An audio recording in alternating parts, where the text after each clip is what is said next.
Même lorsqu'on veut transférer, on a l'impression que l'État cherche à recentraliser. La passation des marchés au Cameroun, il faut le reconnaître, c'est purement de l'affairisme public. Vous imaginez ça? Ça dit toute la périphérie là.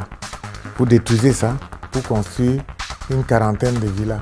Voilà le genre de projet farfelu qu'on nous propose. Il ne faut pas avoir honte de la ville africaine. Madame, Monsieur, bienvenue dans le numéro inaugural de l'émission Grand Format.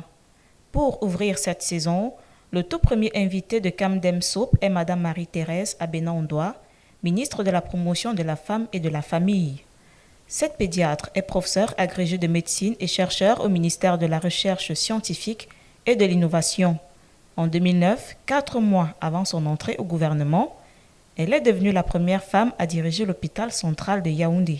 Merci de nous recevoir, Madame le ministre. Merci beaucoup. Madame le ministre, quelles sont les grandes missions assignées à votre département ministériel?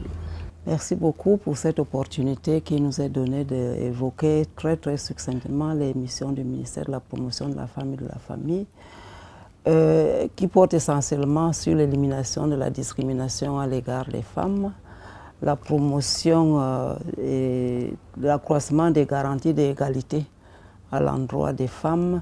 Nous avons aussi l'amélioration des conditions de vie des femmes par la promotion de l'entrepreneuriat.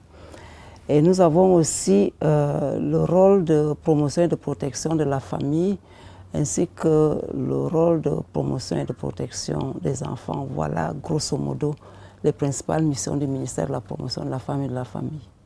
Depuis 2010, le gouvernement a entrepris de transférer un certain nombre de compétences aux collectivités territoriales décentralisées et votre ministère est concerné parmi la vingtaine de ministères ayant procédé à des transferts entre 2010 et aujourd'hui. Quelles sont les compétences que vous avez transférées aux communes? Merci. Je dois dire que le ministère de la Promotion de la Femme et de la Famille fait partie justement du premier groupe des ministères à avoir procédé à la décentralisation. Et la décentralisation au niveau du MINPROF porte sur ces unités techniques spécialisées parce que nous sommes vraiment un ministère décentralisé avec la représentation jusqu'au niveau des arrondissements. Et nous avons donc des structures que nous appelons les centres de promotion de la femme et de la famille.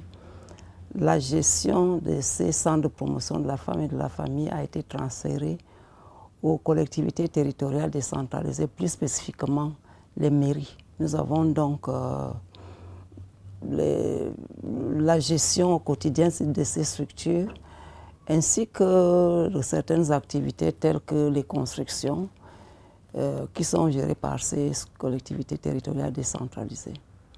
En termes de moyens financiers, dans quelle fourchette nous situons-nous? Ce que je peux dire, c'est qu'en 2016, le ministère de la Promotion de la Femme et de la Famille a transféré à peu près 16% de son budget, un peu plus d'1 milliard de francs CFA pour la décentralisation. Et en 2017, nous sommes à 20% du budget.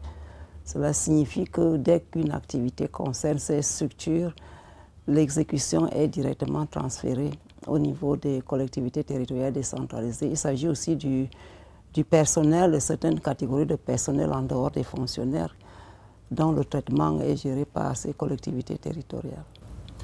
Transférer ne voulait pas dire abandonner. Quelle appréciation faites-vous, n'est-ce pas, du fonctionnement des maisons de la femme sur l'étendue du territoire à date? Alors, de nos jours, on ne parle plus des maisons de la femme, il s'agit des centres de promotion de la femme et de la famille. Ce n'est pas un abandon, je pense que c'est une collaboration. Vous voyez, les autorités administratives représentent le gouvernement au niveau local. Et nous ne saurions abandonner ces structures aux mairies. C'est pour ça que dans la gestion de ces mairies, le ministère continue à jouer son rôle. Et il y a par exemple au niveau du fonctionnement ce que nous appelons le conseil de direction. La plupart de ces centres ont des conseils de direction pour voir un peu comment ils fonctionnent. Et donc nous continuons à avoir un œil très regardant sur ces structures, même si nous avons transféré certaines compétences. Il ne s'agit pas d'un transfert total.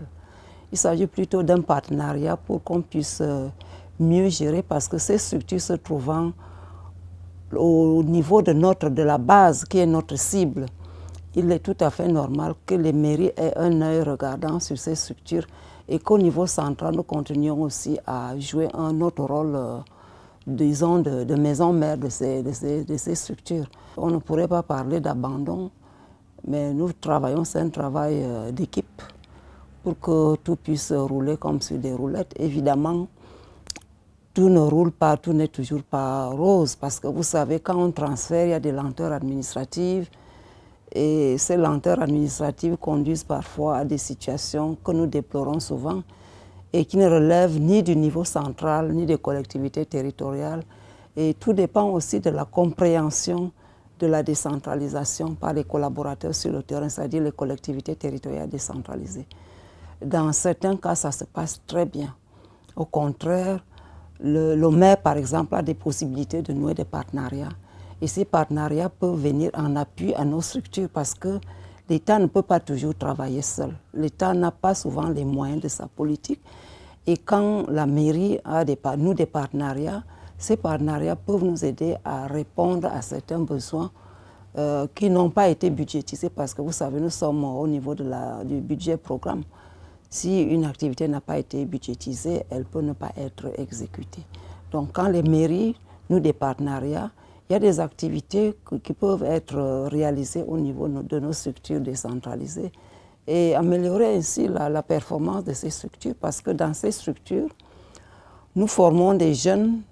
C'était d'abord les jeunes filles, comme vous avez évoqué la maison de la femme, parce que c'était en fait les anciennes maisons de la femme qui sont devenues les centres de promotion de la femme et de la famille.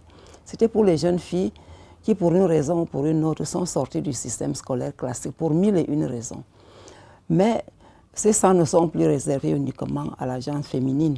Les jeunes garçons y trouvent leur compte, c'est-à-dire la formation. Même les mamans y trouvent leur compte. Donc, il y a des formations à la carte de courte durée et il y a aussi des formations de longue durée. Longue durée, ça concerne par exemple l'industrie de l'habillement, l'hôtellerie-restauration. Je ne cite que ces deux-là, mais il y en a d'autres. Les courtes durées, ça peut être la teinture ou alors une dame peut dire je voudrais apprendre à attacher la cravate, par exemple. Elle veut voir si le mari attache bien sa cravate. Elle y va, elle va apprendre à attacher la cravate. Il y a la décoration qui n'a pas besoin de 9 mois, mais il y a des filières qui vont jusqu'à 2 ans. Et donc, au terme de ces 2 ans, l'apprenant sort et c'est une façon aussi de les capaciter, de leur permettre d'avoir une activité génératrice de revenus et pouvoir à leur tour employer, créer une activité et former d'autres. C'est ici que s'achève ce tout premier entretien dans le cadre de l'émission Grand Format. À la semaine prochaine pour une nouvelle édition avec comme invité Emeron Atangana et Témé.